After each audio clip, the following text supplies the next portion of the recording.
Yeah, so spontaneous fermentation, kind of a quick like rundown on what spontaneous fermentation is, or spontaneous beers in general. Is it's not really spontaneously brewed, but spontaneously fermented, right? So this is typically done by the brewers in Belgium that produce more of the lambic style beers. Not really some of the larger breweries. They definitely control their fermentation, just like a lot of the larger brewers in a lot of the parts of the world. We make a wort stream, which is beer before it's fermented, before it's actually inoculated with any kind of yeast or bacteria. We take that wort and we literally put it outside in the cool night air to let it cool down.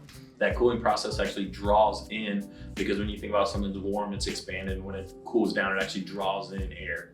And in that process, you get a lot of yeast, a lot of bugs is what we call them. So we actually do a screen, like a sheet over it, to keep actual bugs out, because they carry like nasty bacteria. Spontaneously fermented with Anaheim yeast, and that's where the name comes from, Spontanaheim.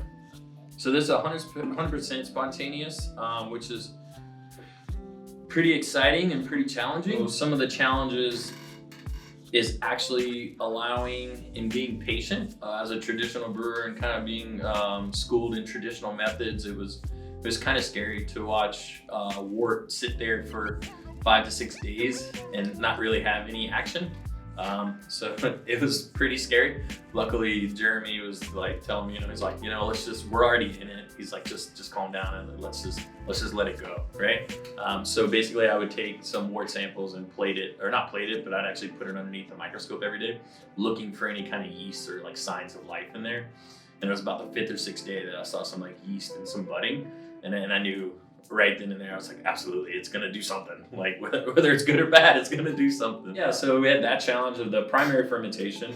Then we have the second challenge of actually bottle conditioning, because we actually bottle condition this with remaining yeast. So if you think we take this and put it in the bottle for 2 years, the yeast is actually still in the beer from the 2 years previous, right? So you don't really know if you have you can do a cell count and do viability on the yeast and make sure you have a good viability, but you don't really know what it's going to do, because it is a wild yeast, and that's why it's characterized as a wild yeast.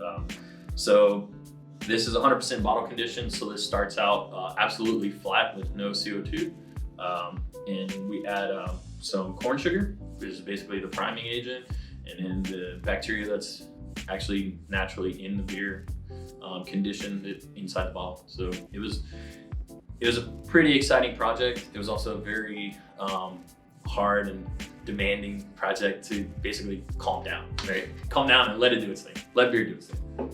If we're talking about wild yeast in a city versus wild yeast closer to hills and closer to, we're not in nature by any means, but closer to more grass and dirt and dust and stuff like that, it's going to be very different from someone like Jester King, which is out in the middle of a farmland.